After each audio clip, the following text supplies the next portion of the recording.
লজ্জা করা দরকার মুখ্যমন্ত্রী মমতা বন্দ্যোপাধ্যায়কে। লজ্জা থাকলে পদত্যাগ করা উচিত। সিঙ্গেল ওয়ান যদি ভোটারের নাম বৈধ ভোটার বাইরে থাকে তাহলে এই রাজ্যে নির্বাচন ২৬ করা যাবে না। এই কথা কিন্তু মমতা বন্দ্যোপাধ্যায় বলছেন। ১৪ কোটি ভোটারের মধ্যে ৩ কোটি ভোটারের সমস্যা এটা। আর মমতা বন্দ্যোপাধ্যায় সেটাকে সূক্ষ্মভাবে এড়িয়ে গিয়ে ধর্ণামঞ্চ বেঁধে নাটক করতে বসেছে। নির্বাচন কমিশন একটা সাংবিধানিক স্বতন্ত্র সংগঠন, স্বতন্ত্র সংস্থা, কিন্তু আজকের দিনে দাঁড়িয়ে বিজেপির পা চাটায় পরিণত হয়েছে। ভর্তির সুযোগ পাচ্ছে না ওবিসির কারণে। উনি বলেছিলেন যে ওয়াকআপ আমাদের রাজ্যের সমস্যা না, দিল্লির সমস্যা। আর উনি সর্বপ্রথম ওয়াকআপ লাগু করেছেন আমাদের ভারতবর্ষ পশ্চিমবঙ্গে। যতগুলো সমস্যাতে উনি বলেছেন, এই যে ২৬,০০০ চাকরি, উনি বলেছিলেন একজনেরও চাকরি যাবে না। ২৬,০০০ চাকরি চলে গেছে। অর্থাৎ যেখানে যেখানে উনি বলেছিলেন কেউ জেলে যাবে না, ২৮ জন আমলা জেলে গেছেন মূল মন্ত্রী সহ।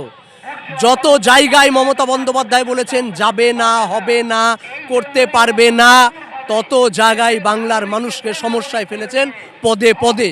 দেখুন, এই রাজ্যে শুধুমাত্র মঞ্চ বেঁধে আন্দোলন করতে পারে মমতা বন্দ্যোপাধ্যায়। আজকে ৬০ লক্ষ মানুষের জ্বলন্ত সমস্যা, নাগরিকত্বের সমস্যা, ভোটাধিকারের সমস্যা, সাংবিধানিক সমস্যা, গণতন্ত্রের সমস্যা, সেই সমস্যার জন্য স্বতঃস্ফূর্তভাবে যখন মানুষ রাস্তায় নামছে তখন এই রাজ্যের পুলিশ প্রশাসনকে মমতা বন্দ্যোপাধ্যায় লেলিয়ে দিচ্ছে তাদের আন্দোলনগুলোকে রদ করার জন্য। আর যে মঞ্চ বেঁধে, ধর্ণা মঞ্চ বেঁধে কলকাতার বুকে মমতা বন্দ্যোপাধ্যায় নাটক করছেন, মূলত একরকম নাটক করছেন এই কারণে বলছি, দেখবেন কেমন ইনি বিনি তাপা তিনি, মাঝে মাঝে নাচও করছেন উনি। ৬০ লক্ষ মানুষ বেনাগরিক হতে যাচ্ছে, তাদের ভোটাধিকার চলে যাচ্ছে, তার প্রতিবাদ স্বরূপ মমতা বন্দ্যোপাধ্যায় নৃত্যকলা করছেন মঞ্চে দাঁড়িয়ে। এটা প্রতিবাদ হচ্ছে? প্রতিবাদ যদি হতো, মমতা বন্দ্যোপাধ্যায় সহ এখনো পর্যন্ত একবারও উচ্চ নেতৃত্বকে বলতে শুনলাম না ওই মঞ্চ থেকে যে যতক্ষণ না একজন বৈধ ভোটারেরও নাম লিস্টের বাইরে থাকছে, অর্থাৎ সিঙ্গেল ওয়ান যদি ভোটারের নাম বৈধ ভোটার বাইরে থাকে তাহলে এই রাজ্যে নির্বাচন ২৬ করা যাবে না। এই কথা কিন্তু মমতা বন্দ্যোপাধ্যায় বলছেন। তাহলে আজকের দিনে বুঝতে হবে, মমতা বন্দ্যোপাধ্যায় ২৫০ কোটি টাকা দিলেন এসআইআর করতে, আবার উনিই বলেছিলেন এসআইআর করা যাবে না। আবার মমতা বন্দ্যোপাধ্যায় রাজ্য সরকারের কর্মচারীদেরকে দিলেন বিএলও, ইআরও, এইআরও হিসাবে। হিয়ারিংগুলো কোথায় হলো? বিডিও অফিসে, পঞ্চায়েতে। অপারেট করলো কারা? রাজ্য সরকারের কর্মচারীরা। তাহলে রাজ্য সরকারের কর্মচারীরা টোটাল বিষয়টাকে অপারেট করলো। নির্বাচন কমিশনের আঙুল হিলনিতে মমতা বন্দ্যোপাধ্যায় সহ ঠান্ডা ঘরের পরিকল্পনা করে এই রাজ্যের ৬০ লক্ষ মানুষকে, আমি তো বলি ৬০ লক্ষ নয়, ধরুন আমার বাবার নাম বাদ গেছে, আমরা বাড়িতে ৪ জন আরও সদস্য রয়েছি, তার মানে আমরা টোটাল ৫ জন আমার পরিবারের লোক সাফার করছি এই সমস্যার কারণে। তাহলে তাই যদি হয়, তাহলে একটা পরিবারে যদি ৫ জন সদস্য থাকে তাহলে ৫ × ৬ = ৩০, প্রায় ৩ কোটি মানুষের সমস্যা। ১৪ কোটি ভোটারের মধ্যে ৩ কোটি ভোটারের সমস্যা এটা। আর মমতা বন্দ্যোপাধ্যায় সেটাকে সূক্ষ্মভাবে এড়িয়ে গিয়ে ধর্ণামঞ্চ বেঁধে নাটক করতে বসেছে।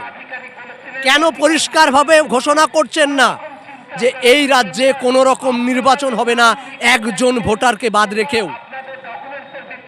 নির্বাচন কমিশন একটা সাংবিধানিক স্বতন্ত্র সংগঠন, স্বতন্ত্র সংস্থা, কিন্তু আজকের দিনে দাঁড়িয়ে বিজেপির পা চাটায় পরিণত হয়েছে। আমরা যখন দেখলাম জ্ঞানেশ কুমারকে এয়ারপোর্টে দাঁড়িয়ে হাত নাড়াচ্ছেন, মনে হচ্ছে একজন রাজনেতা, অর্থাৎ রাজনৈতিক কোনো নেতা এসছেন। উনি তো একজন সাংবিধানিক পদাধিকারী ব্যক্তি। ওই আচরণটা একজন নেতার হয়, এইভাবে হাত নাড়ানো। তাহলে নেতাগিরিটা কার হয়ে করতে এসছেন রাজ্যে? বিজেপির হয়ে, তৃণমূলের হয়ে? ব্যাটটা উভয়ের হয়ে খেলছেন, যেন ভোট পোলারাইজেশনটা করে রাজ্যে বিজেপি এবং তৃণমূলকে সুবিধা পাইয়ে দেওয়া যায়।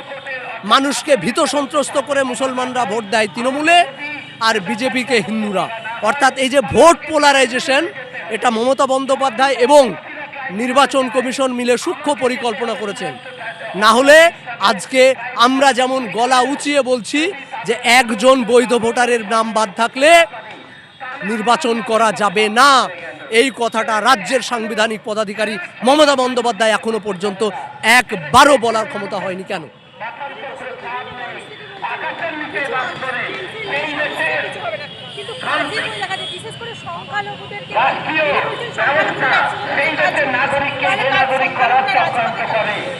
দেখুন, উনি যতবার বলেছেন কিছু হবে না, যতবার বলেছেন সমস্যা হবে না, পাবলিক ততবার সমস্যায় পড়েছে। উনি বলেছিলেন না ওবিসি নিয়ে কোনো সমস্যা নেই, রাজ্যে মেডিকেলে চাকরি পাচ্ছে না, ভর্তির সুযোগ পাচ্ছে না ওবিসির কারণে। উনি বলেছিলেন যে ওয়াকআপ আমাদের রাজ্যের সমস্যা না, দিল্লির সমস্যা। আর উনি সর্বপ্রথম ওয়াকআপ লাগু করেছেন আমাদের ভারতবর্ষ পশ্চিমবঙ্গে। যতগুলো সমস্যাতে উনি বলেছেন, এই যে 26,000 চাকরি, উনি বলেছিলেন একজনেরও চাকরি যাবে না, 26,000 চাকরি চলে গেছে। অর্থাৎ যেখানে যেখানে উনি বলেছিলেন কেউ জেলে যাবে না, 28 জন আমলা জেলে গেছেন, মন্ত্রী সহ। যত জায়গায় মমতা বন্দ্যোপাধ্যায় বলেছেন যাবে না, হবে না, করতে পারবে না, তত জায়গায় বাংলার মানুষকে সমস্যায় ফেলেছেন পদে পদে। আজকে মমতা বন্দ্যোপাধ্যায় বলছেন সংখ্যালঘুদের কথা। লজ্জা করা উচিত মমতা বন্দ্যোপাধ্যায়কে যে সংখ্যালঘুদের একের পর এক স্বতঃপ্রণোদিতভাবে আরএসএস পরিচালিত বিজেপি এবং বিজেপি পরিচালিত জ্ঞানেশ কুমারের নির্বাচন কমিশন করছে, আর মমতা বন্দ্যোপাধ্যায় সে নৃত্যকলায় ব্যস্ত রয়েছেন মেট্রো চ্যানেলের সামনে বসে। লজ্জা করা দরকার মুখ্যমন্ত্রী মমতা বন্দ্যোপাধ্যায়কে। লজ্জা থাকলে পদত্যাগ করা উচিত। যে এই 60 লক্ষ মানুষ যারা আজকে গ্রাম বাংলার মানুষ, আজকে মালদার মানুষ, আজকে মুর্শিদাবাদের মানুষ, 20 লক্ষ মানুষ মালদা মুর্শিদাবাদের, উনি মালদা মুর্শিদাবাদের মানুষের জন্য লড়াই করতে মালদা মুর্শিদাবাদ গেছেন? উনি সেই বিষয়ে মানুষকে সজাগ করেছেন? ভীত সন্ত্রস্ত করতে ব্যস্ত। আর উনি ওই যেমন করেছিল এর আগে 26 দিনের অনশন, মঞ্চে চকলেট খেয়ে, প্যাটিস খেয়ে, ওই একই রকমভাবে মন্ত্রী আমলাদেরকে নিয়ে পাশে বসিয়ে নৃত্যকলায় ব্যস্ত রয়েছেন মমতা বন্দ্যোপাধ্যায় মেট্রো চ্যানেলে। আর যতবার বাঙালি মমতা বন্দ্যোপাধ্যায়ের দিকে তাকিয়ে থেকেছে, যতবার মুসলমানরা মমতা বন্দ্যোপাধ্যায়ের দিকে তাকিয়ে রেখেছে, ততবার এই সংখ্যালঘু মুসলমানরা পশ্চিমবঙ্গে ডুবেছে। তাই দয়া করে মমতা বন্দ্যোপাধ্যায়ের দিকে তাকিয়ে থাকবেন না, নিজের লড়াই নিজে করুন। আজকে পার্ক সার্কাস ময়দানে এসেছি, আলিয়া বিশ্ববিদ্যালয়ে ইফতার করার পর বেরিয়ে মিছিল করে পার্ক সার্কাস ময়দানে এসেছি। এই লড়াইটা আমাদের লড়াই। আজকেও সুপ্রিম কোর্টে মামলা ছিল এমএলএর, সেটাতেও আইনজীবী অ্যাপিয়ার করেছে, 24 তারিখে আবার মামলা আছে। তাহলে লড়াই যেমন সুপ্রিম কোর্টে করছি, আবারও চ্যালেঞ্জ করছি, আমার এমএলএ চ্যালেঞ্জ করেছে।